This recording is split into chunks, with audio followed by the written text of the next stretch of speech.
Assalamualaikum warahmatullahi wabarakatuh pemirsa, apa kabar Anda hari ini? Semoga dalam kondisi yang sehat walafiat ya. Berjumpa lagi dengan saya Marsha dalam program yang sangat kita nantikan yaitu Terapi Kalbu dan hanya ada di Jak TV. Dan seperti biasa, Marsha hari ini tidak sendiri, Marsha ditemani oleh guru besar Power of Soul kita yaitu Ustadz Sony Sutrisna. Assalamualaikum Pak Ustadz. Waalaikumsalam warahmatullahi wabarakatuh Mbak Marsha. Apa kabar hari ini? Alhamdulillah baik-baik. Alhamdulillah sehat walafiat ya. Dan selain Pak Ustadz kita juga ditemani oleh mantan pasien dari Pak Ustadz Sony yaitu Bapak Aman. Assalamualaikum Pak Aman. Waalaikumsalam warahmatullahi wabarakatuh. Iya, nanti kita akan sharing cerita-cerita tentang penyakit yang pernah diderita oleh Pak Aman ya Pak ya. Iya, baik, informasi juga bagi Anda, nanti kita akan buka line interaktif. Anda dapat menghubungi kami di 02151551111 dan tema kita hari ini adalah sembuh berkat sholat. Ya, Pak Ustadz, apa kaitannya kesehatan kita dengan sholat, Pak Ustadz? Ya, terima kasih Mbak Marsha. Para pemirsa yang budiman, seperti kita ketahui bahwa Allah menurunkan sholat di muka bumi ini tujuannya hanya satu, untuk mencegah perbuatan keji dan mungkar. Karena tujuannya untuk mencegah perbuatan keji dan mungkar, maka sholat harus erat hubungannya dengan proses pembaikan hati. Para pemirsa yang budiman, hati seseorang baru bisa terkonek oleh sholat itu kalau kita pada waktu sholat kita mengerti apa yang kita ucapkan di dalam sholat kita. Sebagai contoh, saya dapat ilustrasikan apabila pada saat ini misalkan saya mengucapkan sebuah kata-kata yang kita semua tidak mengerti, padahal mungkin maksud dari kata-kata itu menyakitkan, tapi karena pikiran kita tidak mengerti, maka hati kita tidak terkonek, tidak sakit. Tapi kalau saya mengucapkan sebuah kata yang pikiran kita mengerti dan kata-kata itu menyakitkan, maka hati kita akan terkonek, hati kita akan sakit. Nah, ini artinya bahwa sesuatu baru terkonek ke hati kalau pikiran kita mengerti. Demikian juga dengan sholat. Kalau kita sholat, kalau kita tidak mengerti apa yang kita ucapkan di dalam sholat itu, bacaan yang kita ucapkan, maka tidak akan terkonek kepada hati. Padahal, kalau tidak terkonek kepada hati, maka tidak ada proses perbaikan hati. Sementara sholat diturunkan di muka bumi ini, tujuannya untuk mencegah perbuatan keji dan mungkar. Nah, satu lagi, kita perlu ketahui bahwa rukun Islam telah menempatkan sholat pada urutan nomor 2 setelah syahadat. Syahadat ditaruh di nomor 1. Ini bukan sekedar iseng-isengan, syahadat nomor 1, sholat nomor 2, nanti setelah itu zakat. Tapi ini adalah merupakan sesuatu yang sudah terstruktur. Jadi bukan iseng, tapi terstruktur. Kenapa sholat ditaruh di nomor 2 setelah syahadat?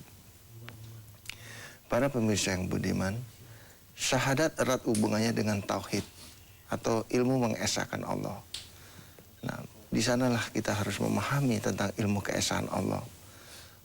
Nabi Ibrahim alaihissalam, beliau untuk mempelajari ilmu tauhid, beliau menghabiskan seluruh usianya dengan cara tafakur, dengan cara merenung, naik gunung, memahami di mana Allah berada. Nah, sementara sebagian daripada kita mensikapi syahadat hanya sekedar sebagai pengesahan seseorang dinyatakan Islam. Alangkah indahnya selain daripada itu, fungsi dari syahadat ditingkatkan. Selain daripada pengesahan seseorang dinyatakan Islam, juga ditingkatkan menjadi sebuah perenungan dalam rangka mencari jawaban tentang keesaan Allah. Ini sangat penting mengingat karena pada saat kita telah memahami ilmu keesaan Allah atau tauhid atau syahadat itu sendiri, maka pada saat kita masuk di nomor 2 atau sholat, insya Allah akan lebih memudahkan kita dalam rangka mencapai titik khusyuk. Karena kalau ini tidak kita lakukan, para pemirsa yang budiman, seringkali kita dihadapkan pada berbagai masalah pada saat kita sholat. Sebagai contoh satu misalkan, Allahu Akbar, sesuatu yang sebelumnya kita tidak ingat sebelum kita sholat. Biasanya pada saat sholat, pikiran kita dipenuhi macam-macam. Tentang, wah sebentar lagi akan ada tamu, wah sebentar lagi jam kerja sudah masuk, wah ini genteng bocor, wah ini bagaimana, wah ini biasanya sangat mengganggu sekali pada saat kita sholat. Ini biasanya disebabkan karena seperti tadi saya ungkapkan bahwa karena kita tidak memahami tentang ilmu ketauhidan tadi, maka pada saat sholat pikiran kita kosong. Tapi kalau kita memahami, insya Allah pada saat kita tabligh Allahu Akbar, kita tahu persis apa yang dimaksud dengan Allahu Akbar, siapa kita dan siapa Allahu Akbar. Dan pada saat sholat, karena kita juga telah memahami ilmu tauhid dan kita juga mengerti apa yang kita ucapkan di dalam sholat, maka pikiran kita akan penuh dengan pemahaman sholat. Betul. Nah, ini sangat dibutuhkan dalam rangka mencapai kekuasaan sholat yang akan berefek kepada hati. Dan dengan berefek kepada hati, insya Allah maka hati kita menjadi baik. Allah mengatakan apabila segumpal daging itu baik, maka baiklah semuanya. Ini artinya sholat dapat dipakai untuk mencapai sebuah kesembuhan. Kesembuhan ya, baik. Terima kasih Pak Ustadz, ceramah yang sangat bermanfaat sekali buat kita. Baiklah pemirsa, jangan kemana-mana, tetap di Terapi Kalbu di JAK TV.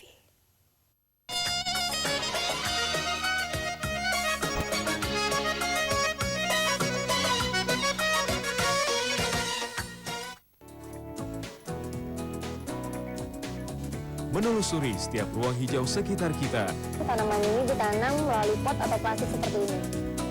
Mencari tahu lebih dalam seluk-beluk upaya pelestariannya. Rasanya cepat banget. Menjelajahinya sekaligus menikmati pengalaman bersama alam dalam jejak hijau. Ikut gabung bersama saya ya.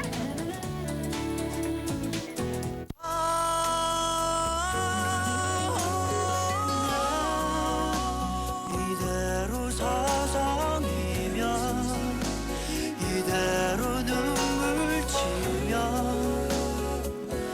너를 더 사랑할 것 같아 나 이대로 더 있으면 이대로 바라보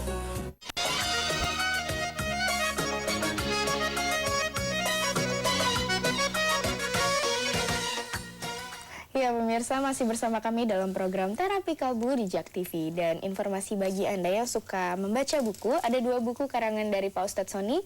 Yang pertama adalah Power of Soul, Doa Seorang Penyembuh. Dan yang kedua adalah Sholat untuk Memperbesar Periuk Rezeki. Dan buku ini bisa Anda dapatkan di toko buku di seluruh Indonesia. Baiklah, sesuai janji Marsha tadi, kita akan sharing dengan Bapak Aman di sini ya Pak Aman ya. Iya, Pak Aman bisa diceritakan apakah nama penyakit Bapak, lalu juga sudah berapa kali? Mungkin Bapak pernah ke dokter atau bagaimana? Dia pernah awalnya sih saya pernah pendarahan. Pendarahan, Iya, iya. tapi dada belum sakit. Iya. Terus saya periksa ke dokter, divonisnya kan paru. Paru, iya. Berobat jalan ada 2 minggu lah ya, 2 minggu. Cuman begitu di tes dahak gitu Iya. ya, sama yang ini hasilnya negatif semua. Negatif semua, iya. Nah, hasil negatif itu kan saya nanya sama dokternya, dok ini berarti saya sakit apa gitu Iya, kan. sangat mengerikan istilahnya Gitu ya. ya. Karena negatif semua. Jadi paru-paru saya bagaimana gitu, kata dokter. Jawabannya membingungkan saya, enggak mungkin gitu. Nah udah gitu saya cek jantung. Cek jantung ya. Di rumah sakit gitu ya. Cek jantung, nah hasilnya juga negatif juga. Saya nggak tahu tuh, saya jadi bingung juga. Jadi paru-paru negatif, jantung negatif, cuman ya. sakit, Dada sakit ya. iya. Lalu setelah dideteksi oleh Pak Ustadz waktu itu, Pak Ustadz bilang apa sama Bapak Aman? Kalau waktu itu Pak Pertama Ustadz kali. ya ada penyempitan. Penyempitan di Iya. bagian dada. Iya, bagian istilahnya di jantung. Di jantung ya. Berapa kali Bapak menjalani terapi Pak Ustadz? Di Pak Ustadz saya berapa ya? 4 lipat 7 kali ya, 7 7 kali. kali pertemuan. 7 kali pertemuan. Saat terapi keberapa Bapak merasakan mungkin perbedaan? Ke-6. Ke-6 ya? Iya. Iya. Ke-6-nya. Itu rasanya pertama kali kan rasanya sakit. Apa itu rasa sesak atau bagaimana itu Bapak? Sakit aja Dirasakannya gitu, setiap hari itu sakit? Iya, setiap hari. Jadi kayak dicengkerem gitu. Dicengkerem ya? Kayak maaf itu dicengkerem gitu. Sakitnya kayak seperti itu. Iya. Baik, mungkin sedikit bertanya pada Pak Ustadz, ada kesulitan nggak Pak Ustadz pada saat mendeteksi penyakit Bapak Aman ini? Karena kan pada saat itu dokter bilang jantung negatif, paru-paru negatif. Iya, memang pada waktu kita lakukan deteksi, Iya. terlihat di sekitar dada kiri ya. Iya, mohon maaf sebentar Pak Iya, Ustadz, silakan. mungkin kita nanti akan lanjutkan lagi karena sudah ada penelpon Pak Ustadz. Iya, Iya, silakan. kita buka dulu. Assalamualaikum. Oh, sayang sekali terputus ya. Ya, sekali lagi pemirsa dapat berinteraktif dengan kami melalui hubungi 0215155111. Iya, mungkin tadi bisa dilanjutkan Pak Ustadz. Kesulitannya? Iya, memang pada waktu kita lakukan deteksi di dada kiri terlihat ada satu energi yang kurang enak gitu ya. Iya. Nah, terus kemudian kita bermohon kepada Allah, kiranya Allah berkenan gitu untuk membuat agar energi ini menjadi baik gitu. Nah, alhamdulillah ya diijabah ya. Iya, betul. Sekali lagi saya katakan bahwa yang melakukan proses penyembuhan hanya Allah. Allah. Kita manusia tidak bisa apa-apa ya, kita hanya bisa berdoa.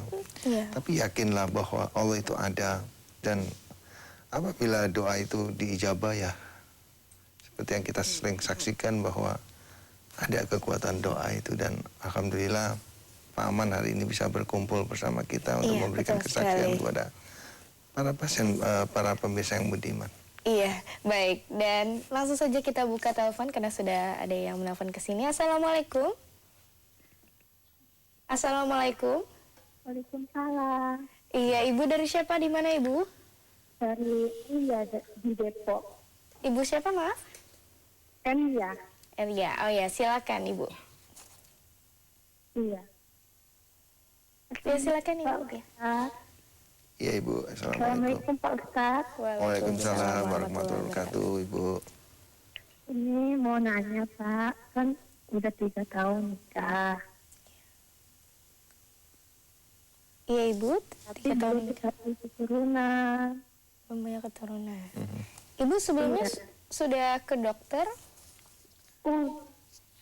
Udah. Udah kata dokternya ini penyuntikan sperma gitu. Oh, begitu. Ya, mungkin sedang dideteksi oleh Pak Ustadz ya. Ya. Silakan Pak Ustadz. Iya, Ibu Elia. Iya Pak. Mungkin kalau memang bisa sedikit diturunin ya ketegangan dari pikiran, itu jauh lebih baik. Jadi kelihatan energi di daerah kepalanya agak sedikit keras ya, mungkin agak sedikit tegang. Karena mengharapkan keturunan, mengharapkan itu akhirnya tanpa disadar itu jadi sebuah Tegang, pikiran ya. iya. Kita mesti agak sedikit rileks karena ketegangan di pikiran tadi juga akan memperlambat proses daripada keberhasilan kita dalam mencapai apa yang kita harapkan di kehamilan tadi. Dan juga untuk Ibu Elia, kalau memang hari Kamis kita kan selalu ada transfer energi ya, hari Kamis jam 6. Nah, nanti bisa ikut di transfer energi itu untuk dipegang aja di kepala bagian belakang ya. Dan kalau bisa suaminya juga bisa ikut juga untuk dipegang. Jadi agar supaya ketegangan kedua-duanya bisa agak sedikit diredakan gitu. Iya. Baik, terima kasih Bu Elia. Ini Pak, kalau suaminya, iya. Maaf, Ibu. Kalau suaminya pegangnya di mana Pak? Sama mungkin. Ya mungkin Kebanyak kalau memang suaminya kan saya tidak dengar suaranya ya. Kalau memang bisa Ibu Elia bersama suami ya merapat ke tempat praktek kita dulu di Hutan Kayu ya, itu lebih bagus kita lakukan.